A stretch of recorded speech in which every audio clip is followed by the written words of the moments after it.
E aí, gente, tudo bem com vocês? Bem-vindos ao meu canal. Eu sou o Gabriel e hoje nós vamos conhecer 6 decisões controversas que mudaram para sempre o rumo da carreira dos artistas. Pois é, muita gente já deve ter ouvido aquela frase clichê de que quando você chega num momento da vida, existe sempre 2 estradas para você escolher. Uma vai te levar ao sucesso de uma determinada forma e outra pode te levar ao fracasso ou ao sucesso ainda mais rápido. Então vamos dizer que assim, nessas decisões aqui, os artistas optaram por essa estrada mais difícil e alguns conseguiram êxito e outros nem tanto. Então essa vai ser a discussão. No final, você comenta aqui o que você acha de cada um desses tópicos. Mas antes da gente começar, é o seguinte, se você não é inscrito aqui no canal, por favor, né? Já se inscreve e vem fazer parte da nossa comunidade.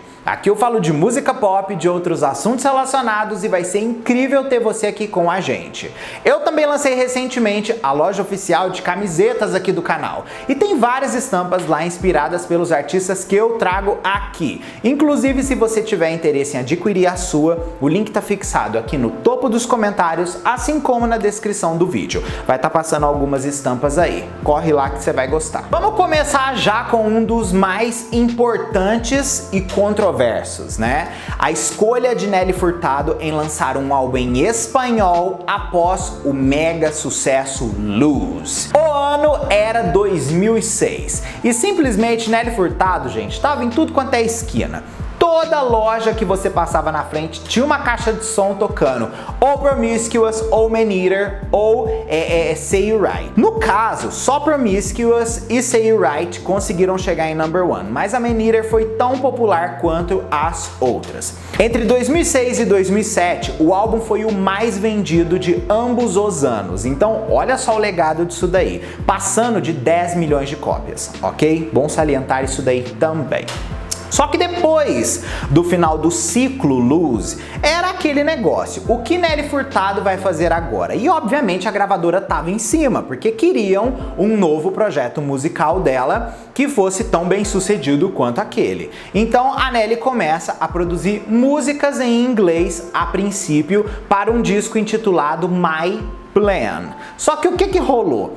As produções não estavam sendo boas, ela não estava ficando satisfeita, ela não estava compondo coisas legais, estava tudo meio tipo assim, nebuloso, porque tinha uma certa expectativa em cima que estava afastando o real intuito dela de fazer músicas, vamos dizer assim, sinceras para o público. É aí que ela conta que o cantor e compositor canadense Alex Cuba sugeriu que eles tentassem escrever as letras em espanhol. Ela curtiu e começaram, e adivinha, simplesmente o projeto nasceu fácil. Por mais que muitos críticos interpretem a decisão de lançar um álbum em espanhol controversa depois que você tem um projeto tão grande em inglês e que aquilo podia reverberar no seu futuro musical mais facilmente, a Nelly preferiu ir contra a cultura, como ela sempre fez.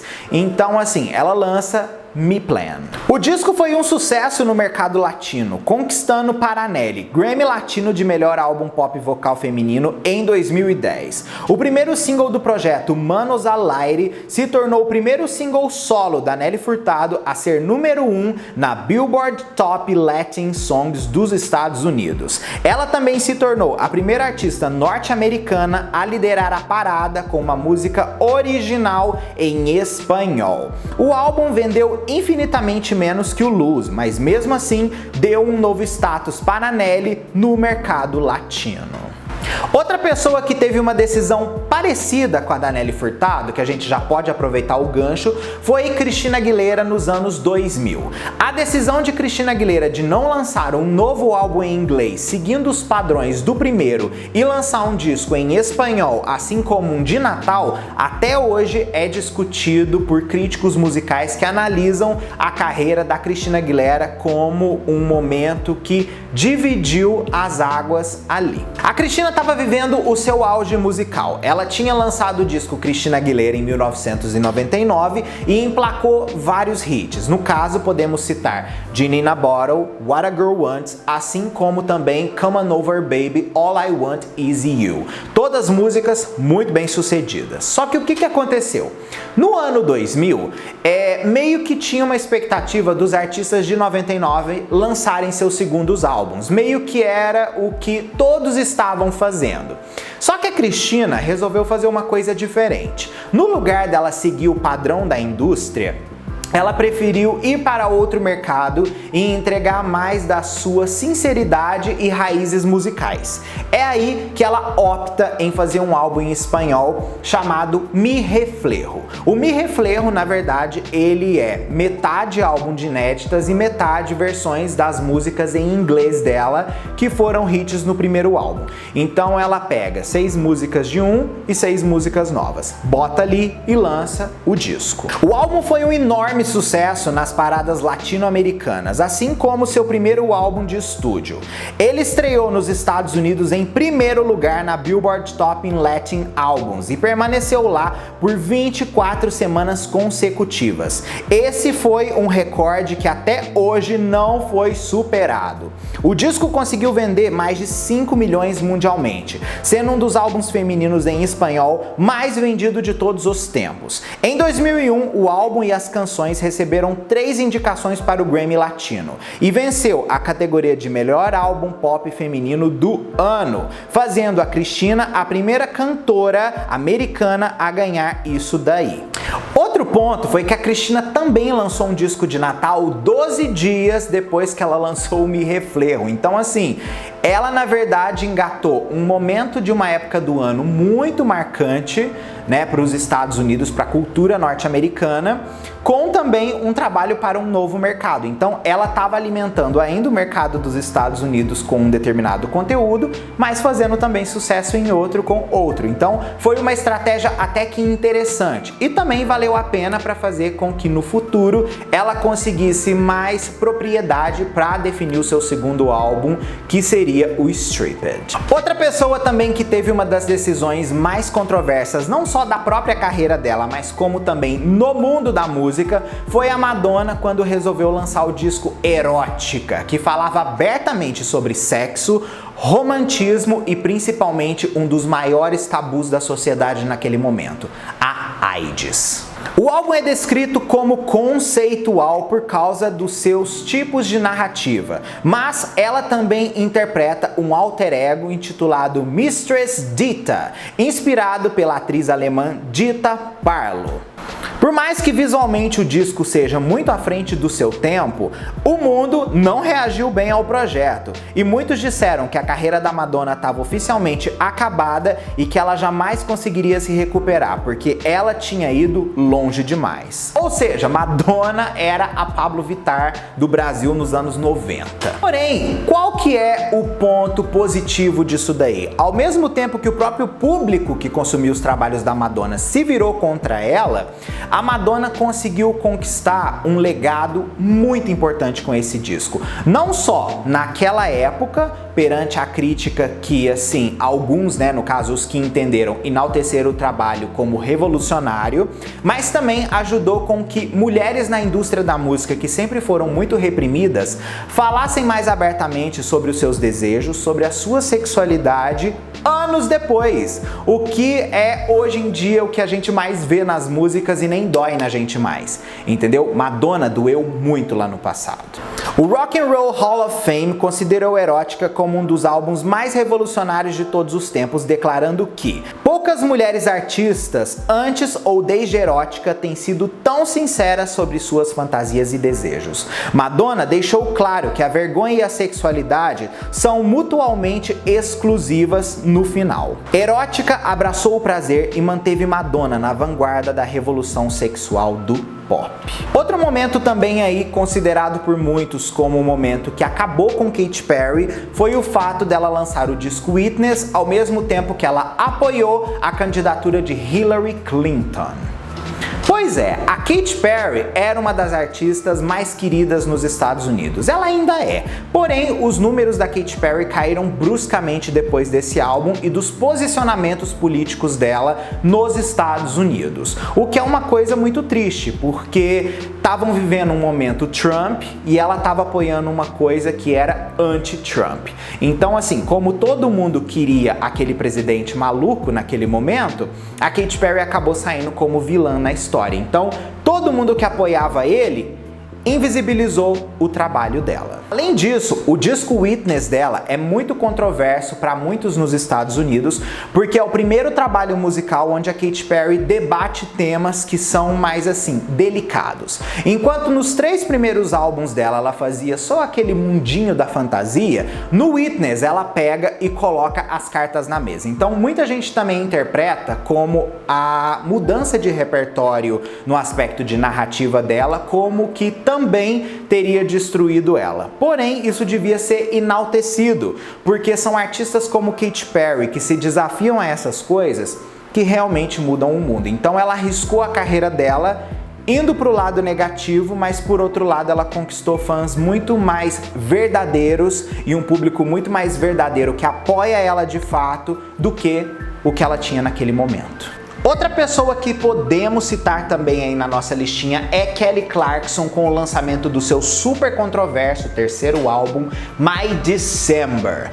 Esse álbum ele veio logo após o disco Breakaway. E assim, pra quem não sabe, o Breakaway foi um mega sucesso, mas quando eu tô falando um mega sucesso é uma coisa absurda. O disco vendeu 15 milhões de cópias, então tinha uma expectativa muito grande pro segundo álbum dela, né, depois do Breakaway, ser tão bem sucedido quanto aquele álbum havia sido. E o que aconteceu? A gravadora tava com muita pressão em cima dela e a Kelly tava numa fase meio dark da sua vida pessoal. Então ela começou a escrever e produzir canções que iam muito contra o que a gravadora queria, que era parecido com o seu segundo álbum Breakaway. E o que rolou? Quando ela apresentou o trabalho para os executivos da gravadora, mais em específico para o Clive Davis, ela foi massacrada. E além deles odiarem o trabalho que ela apresentou, o Clive Davis ofereceu um deal para ela de 5 milhões de dólares para ela poder colocar 5 canções no projeto da escolha dele. Ou seja, ele queria colocar faixas mais comerciais no projeto para conseguir lançá-lo. Então ele deixaria metade do álbum como a Kelly queria e a outra metade do jeito que ele queria. Só que a Kelly descobriu que ele estava falando mal dela lá em volta da gravadora e ela resolveu não aceitar o deal dele. Então ele disse que não ia lançar o álbum. Por conta disso, a Kelly entra na justiça e por causa das letrinhas pequenininhas da cláusula do contrato dela, que obrigava ela a ter um álbum lançado no período ali que estava estipulado no contrato, a gravadora teve que lançar o projeto. Então, o que o Clive fez? Na força do ódio, ele lançou o álbum, mas ele não liberou nenhum tipo de verba para divulgação do projeto.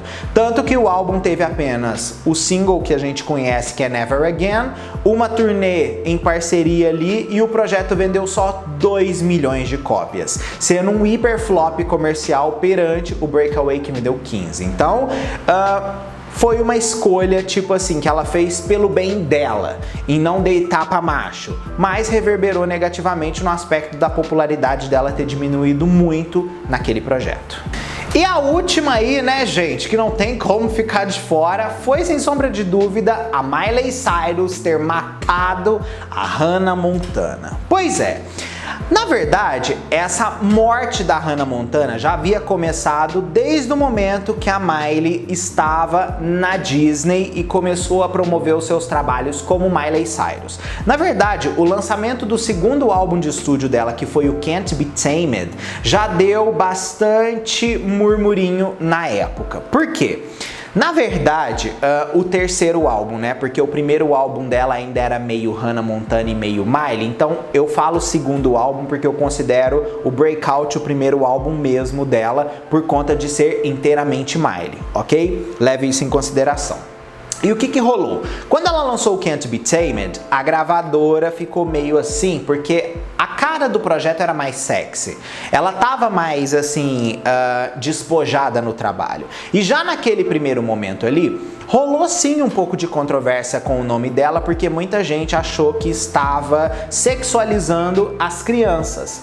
Só que a controvérsia que aquilo ali gerou perante o momento que ela sai da gravadora, entra na RCA e lança um Bangers, foi infinitamente a espinha na bunda da menor ameba do mundo. Porque quando ela lançou o Bangers, foi de fato que o backlash fez assim, ó, em cima dela. Toda essa estratégia começou apenas com um corte de cabelo. Depois que ela tira o cabelo comprido, que era uma das coisas que parecia muito com a imagem limpa de Hannah Montana, já começou a dividir opiniões. Com o lançamento do primeiro single, que foi We Can't Stop, e seu videoclipe, a história já ganhou um rumo bem diferente, com os pais falando que Miley estava influenciando crianças a usar drogas. Além disso, ela também fez aquela performance super controversa ao lado do Robin Thicke que rolou no VMA. Isso daí se tornou uma das performances mais criticadas de todos os tempos. Porém, tudo era um plano de mercado para desvincular a imagem da Miley a um produto Disney. Infelizmente, os artistas têm essa coisa de viver um personagem muito forte em determinada era e aquilo ali marcar para sempre eles. Então, essa poda dessa linha que segura a novidade do artista àquilo antigo precisou ser feito dessa forma, chocando o público. E deu muito certo, porque hoje a Miley conseguiu construir a sua carreira de um jeito que nem parece que ela foi a Hannah Montana.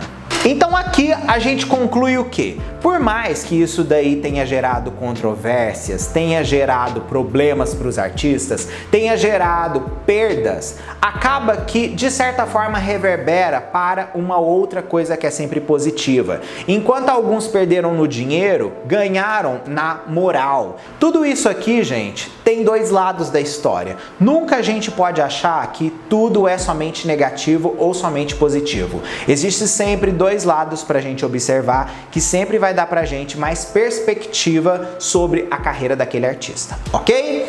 Comenta aqui qual desses momentos você mais assim gosta, fez parte da sua vida e deixa também sugestão de outros momentos aí que quem sabe a gente não faz um parte 2. É um tema bem bom, né?